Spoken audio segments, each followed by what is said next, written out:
সালামু আলাইকুম ওরহমতুল্লাহি ওবারাকাতু। Welcome back to my channel. এখন আমাদের বিকাল টাইম।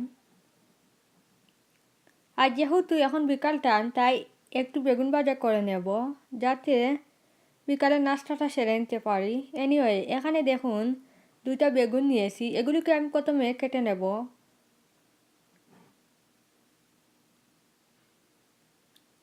তারপরে দেখাচ্ছি বেগুন ভাজার জন্য আমি কি কি ইনগ্রেডিয়েন্টস নিয়েছি। বেগুনগুলো আমার কাটা হয়ে গেছে। এখন আমি বেগুন ভাজার জন্য কি কি নিয়েছি সেগুলো এখন আমি আপনাদেরকে দেখাবো। এখানে দেখুন আমি বেসন নিয়েছি 1 কাপের মতো। তারপরে দেখতে পাচ্ছেন এটা হলো কর্নফ্লাওয়ার, যেটাকে ইংলিশে বলে কর্নস্টার্চ। আদা রসুনের পেস্ট। এখানে দেখতে পাচ্ছেন হলুদ পাউডার সামান্য পরিমাণ নিয়েছি, মরিচ পাউডার সামান্য পরিমাণ নিয়েছি, কিউমিন পাউডার সামান্য পরিমাণ নিয়েছি, গরম মশলা সামান্য পরিমাণ নিয়েছি, আর নিয়েছি আমি লবণ এবং বেকিং পাউডার। এখন আমি সবগুলো ইনগ্রেডিয়েন্টস দিয়ে একটা ব্যাটার রেডি করব। প্রথমে আমি দিয়ে দিচ্ছি বেসন, তারপরে আমি কর্নফ্লাওয়ারটা দিয়ে দিচ্ছি, দিয়ে দিচ্ছি আদা রসুনের পেস্ট। এখন আমি সবগুলো মশলা দিয়ে দিচ্ছি। সবগুলো মশলা আমি দিয়ে দিয়েছি। এখন আমি দিয়ে দেবো বেকিং পাউডার। এই যে দেখতে পাচ্ছেন, এই বেকিং পাউডারটা সামান্য পরিমাণ দিয়ে দিচ্ছি।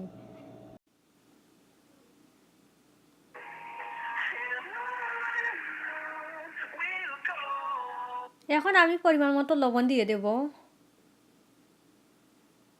সবগুলো শুকনো ইনগ্রেডিয়েন্টসকে একটা চামচ দিয়ে নেড়ে নেব।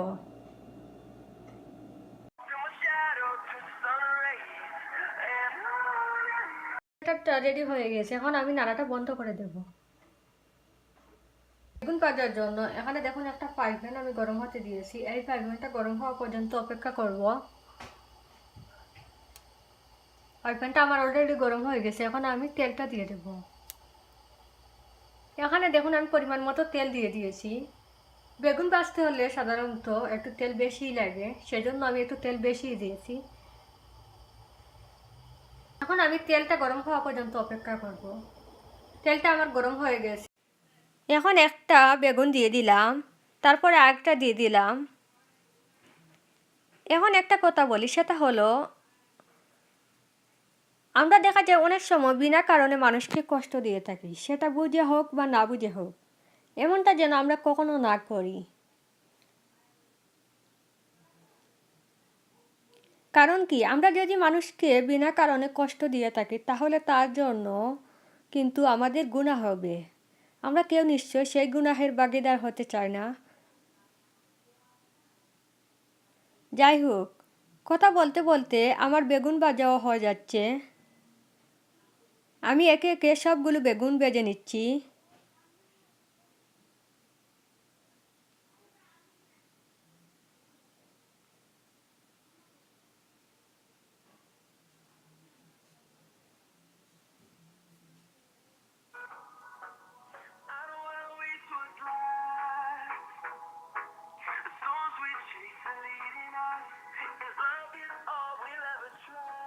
আমার অপর পাশটা হয়ে গেছে।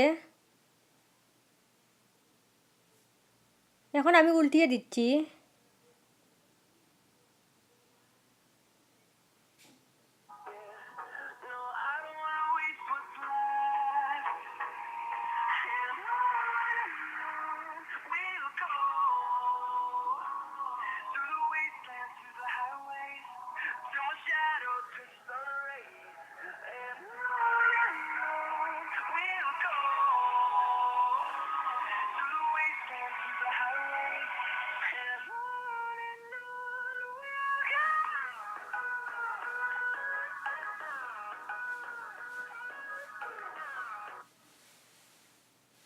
এখন আমি এগুলোকে একটা প্লেটে তুলে নেব।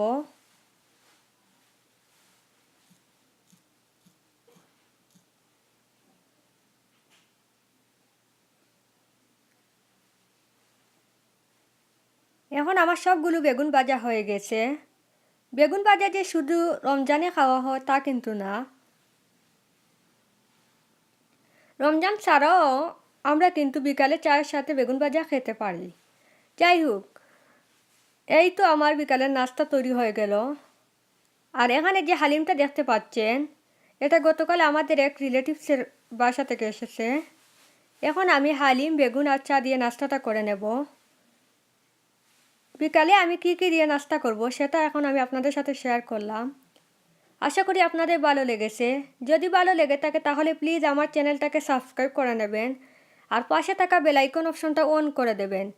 তাহলেই কিন্তু আমি নতুন কোনো ভিডিও আপলোড করা মাত্রই আপনারা পেয়ে যাবেন আপনাদের ফোনের নোটিফিকেশন। আজকে তাহলে এই পর্যন্তই। সবাই ভালো থাকুন, সুস্থ থাকুন। সবার সুস্থতা কামনা করে আজকের মতো বিদায় নিচ্ছি। আল্লাহ হাফিজ। I don't wanna waste what's left. The storms we chase are leading us, and love is all we'll ever trust. Yeah, no, I don't wanna waste what's left. And on